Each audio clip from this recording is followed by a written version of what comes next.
In the first half of the program एक interesting segment है मेरे पास आप लोगों के लिए, जिसमें हम लोग अक्सर जो है वो बहुत खूबसूरत तस्वीरें देखते हैं मैगजीन्स के अंदर, जो फैशन आप लोगों तक पहुंचता है उस हवाले से भी हम लोग बात करते हैं, देखते हैं। जनरली भी फोटोग्राफी जो है बहुत सारे लोगों को अपील करती है। I am one of them. मुझे खुद भी एक ज़माने में बहुत क्रेज़ था कि फोटोग्राफी जो है वो सीखी जाए। अच्छा फोटोग्राफर क्या होता है, ये क्वेश्चन मार्क जो लोग फोटोग्राफी में इंटरेस्टेड होते हैं उन लोगों के जहनों में हमेशा होता है कि फोटोग्राफी क्या चीज़ होती है, अच्छा फोटोग्राफर क्या होता है। जिसने तस्वीर खींच ली उसने फोटोग्राफी तो कर ली, लेकिन इस पर बात करते हैं। ये जो सारी सिचुएशन है, मेरे साथ यहाँ पर a very well known and a very well experienced photographer and graphic designer Mohammad Azhar Hafeez साहब मौजूद हैं। अस्सलाम वालेकुम। वालेकुम अस्सलाम। बहुत शुक्रिया तशरीफ लाने का और वक्त देने का। Thank you.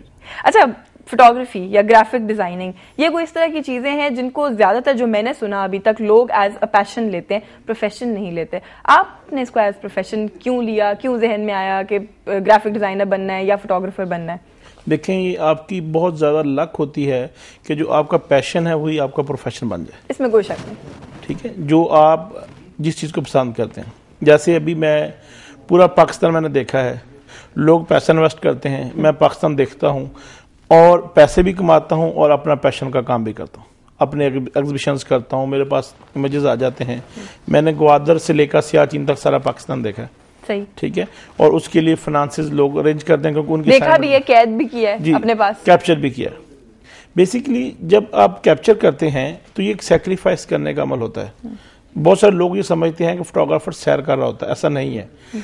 एक हमारी आंख बंद होती है, दूसरी आंख हमारी कैमरे के साथ अटैच होती है। जब हम क्लिक करने के लिए, शटर को रिलीज करने के लिए बटन प्रेस करते हैं, जो उसका मिरर होता है वो हमारी आंख के आगे आ जाता है। जो इमेज हम लोगों को दिखाते हैं, हम एक्चुअली उस इमेज को खुद मिस कर देते हैं। तो ये सेक्रीफाइस करना है कि हम इमेज खींचते हैं और लोगों को दिखाते हैं। हाँ, अगर हम उसको देखें तो सिर्फ अकेले देख सकेंगे, लेकिन जब हम उसको कैप्चर कर लेते हैं तो पूरी दुनिया देखती है कि सियाचिन पे क्या माहौल था, ग्वादर में क्या हो रहा था, या फॉग में मौसम कैसा होता है, मोटरवे कैसी नजर आती है, जहां पे। लेकिन आप खुद वहां पर हो के उस चीज को उस तरह से महसूस नहीं कर सकते। जी डेफिनेटली हम उसको मिस करते हैं और लोगों के लिए कैप्चर करते हैं। लेकिन ख्याल क्यों आया इस चीज को इतना ज्यादा थरली परस्यू करने का कि यही करना है, फिर सीखना, फिर एक्सपीरियंस उसमें हासिल करना, बस इसी फील्ड के पीछे पड़ जाना? जी देखिए, 89 में नेशनल कॉलेज ऑफ आर्ट्स में जब मैं पढ़ने के लिए गया तो हर आदमी एक अपनी आइडेंटिटी पे काम कर रहा होता है। फोटोग्राफी मेरा बड़ा शौक था, इक्विपमेंट नहीं होता था मेरे पास उस वक्त, लेकिन आहिस्ता आहिस्ता वक्त ने साथ दिया। कुछ पेरेंट्स ने हेल्प की, कुछ बहन भाइयों ने हेल्प की और मेरे पास इक्विपमेंट आना शुरू हो गया।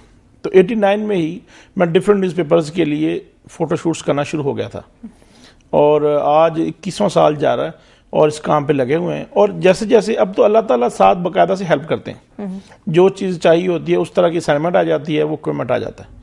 अब भी परेशान नहीं होना पड़ता इक्विपमेंट के लिए, चीज़ों के लिए। फिर बड़ा वेल पेइंग है ये, और लोग आपके साथ तमीज से पेश आते हैं क्योंकि उन्हें पता है कि अगर इससे बदतमीजी करेंगे तो तस्वीर भी बुरी आएगी। तो फिर हम बुरे आएंगे। अगर मैंने आपसे तस्वीर खिंचवानी है तो जाहिर है मैं रिस्क नहीं लूंगी आपके साथ वो करने का, क्योंकि इमेजेस के अंदर फोटोग्राफर का मूड रिफ्लेक्ट कर रहा होता है। अच्छा, वो किस मूड में है और क्या कर रहा है। मूड कैसे डिपेंड कर रहा होता है? मूड तो मशीन का नहीं होता, बिकॉज़ कैप्चर तो मशीन ने करना होता है। देखिए, जो अच्छा फोटोग्राफर किसको कहते हैं? जो वो सोचता है वो कैप्चर करे। जो आम लोग करते हैं वो तो वो करते हैं जो कैमरा खींचता है। जैसे जो मुझे, मेरी रिक्वायरमेंट है, मुझे आप किस तरह चाहिए, आपका बैकग्राउंड मुझे कैसा चाहिए, आपकी लुक क्या चाहिए, एंगल क्या चाहिए, ये आपको अल्लाह ताला इनायत करते हैं। ये किसी बंदे की पर्सनल एफर्ट्स नहीं है। जो कैमरामैन है वो 3 to 4 आवर्स की गेम है। किसी भी लेमैन को आप कैमरामैन बना सकते हैं 4 आवर्स में, लेकिन फोटोग्राफर बनने के लिए एक उम्र चाहिए। या बेसिकली उस चीज को ऑपरेट करना जो है वो ऑब्वियसली आपको 4 घंटों में आ सकता है, लेकिन उसका इस्तेमाल सही क्या है और उसकी क्या किस तरह से रखेंगे तो क्या फ्रेम आएगा और कैसा आएगा, उसके लिए आपको एक सेंस डेवलप करनी पड़ती है, इसमें वक्त लगता है। जी, मियां मजीद साहब मेरे उस्ताद थे। अच्छा। मैं जब उनके पास पहली दफा गया तो मेरे इमेजेस देखकर बता रहे थे आपको इसमें अपर्चर ये रखना चाहिए था, ये आपने 12 बजे तस्वीर क्यों खींची बेटे, ये आपको शाम 4 बजे खींचनी चाहिए थी। मेरे तो पसीने आ गए कि इनको पता कैसे चलता है। आखिर आधे घंटे की बहस सुनने के बाद मैंने उनका, मियां साहब नाराज ना हो, ये पता कैसे चलता है ये सब कुछ चीजें कब कब हुई? हाँ, कि ये 12 बजे खींची के 4 बजे हाँ, खींची। तो उन्होंने कहा बच्चा ये टाइम बताएगा। ये अब आपको पता चलता है? जी, 94 में मैं गंदारा स्टूडियो में पढ़ा रहा था तो एक बच्चा तस्वीर खींच के आया, तो मैंने कहा बच्चे इसका पर्चर गलत है और टाइम भी गलत है।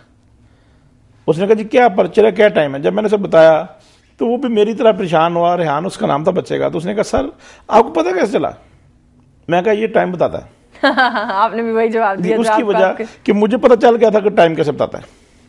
जैसे अभी हम पहले रैकी करते हैं कुछ जगहों की, जैसे मैंने अगर वक्त टीवी की बिल्डिंग की फोटोग्राफी करनी है तो मुझे पहले आके देखना होगा कि इस पे सन किस टाइम पे सामने आता है, किस टाइम पे बैक पे जाता है, ये शाम में तस्वीर खींचेगी सुबह में खींचेगी। अच्छा, जो लेमैन है, जो आम फोटोग्राफर है, वो बेचारा ये काम नहीं करता।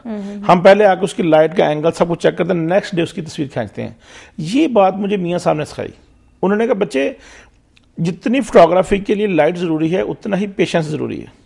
यानी आपको इंतजार करना पड़ सकता है राइट टाइम का, जब सब कुछ परफेक्ट एंगल के ऊपर हो। क्योंकि जब हम स्टूडियो में बैठ के बात करते हैं फोटोग्राफी के हवाले से तो मेरे ख्याल यहाँ तो हम लाइट मैनेज कर सकते हैं, लेकिन जब आपने नेचुरल लाइट में करनी है तो फिर तो आपको इंतजार करना है। इसका बहुत आसान फार्मूला है, आपने लाइट को कैप्चर करना है। ठीक है, हम किसी भी ऐसी, अगर हम यहाँ बैठे हुए हैं, हम स्टूडियो लाइट्स को ऑन नहीं कर सकते, हम फ्लैश लाएंगे, हम बाहर की विंडो के साथ रिफ्लेक्टर लगाकर लाइट को ऐड करेंगे, हम लाइट को अरेंज करेंगे। अगर हम लाइट अरेंज नहीं करते तो हम इंतजार करेंगे उस टाइम का जब हमारे पास प्रॉपर लाइट आ जाएगी। तो आपको वेट करना है। जी, वेट करना, इसका नाम पेशेंस है। ठीक है, कितनी दफा ऐसा होता है कि आप बेसब्रे हो जाते हैं कि बस नाम नहीं आ रही? मुझे जिंदगी में जो पेशेंस है ना, फोटोग्राफी ने दिया। अभी इतनी खूबसूरत आपकी एक पिक्चर है जो इस वक्त ऑन एयर जा रही है, और इसके लिए भी आपने यकीनन इंतजार किया होगा। मैं आपको बता दूं, इसके लिए मैं डेली पेशावर ट्रैवल करता हूं मोटरवे पे, क्योंकि हमारे एक दोस्त हैं जमशेद फरशोरी। अच्छा। उन्होंने मुझे एक दफा कहा, अजहर, लोग सनसेट को शूट करते हैं, सनराइज को नहीं करते।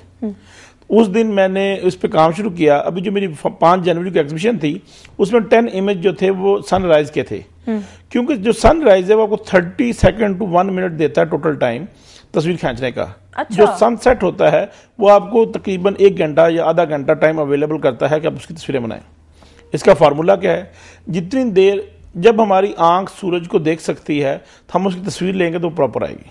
अगर हमारी आंख सूरज को बर्दाश्त नहीं करती तो उसकी तस्वीर ठीक नहीं आएगी, या तो सन वाइट हो जाएगा या लैंडस्केप ब्लैक हो जाएगा। अच्छा, ठीक है। अच्छा। तो दोनों सूरतों में, तो इसके लिए मैंने बहुत दफा, यानी कि होमवर्क किया पहले आपने बहुत सारा, आपने ट्रैवल किया, आप गए, आपने देखा। जी, अल्लाह ताला तस्वीरें अनायत करते हैं, ये होमवर्क कोई नहीं है।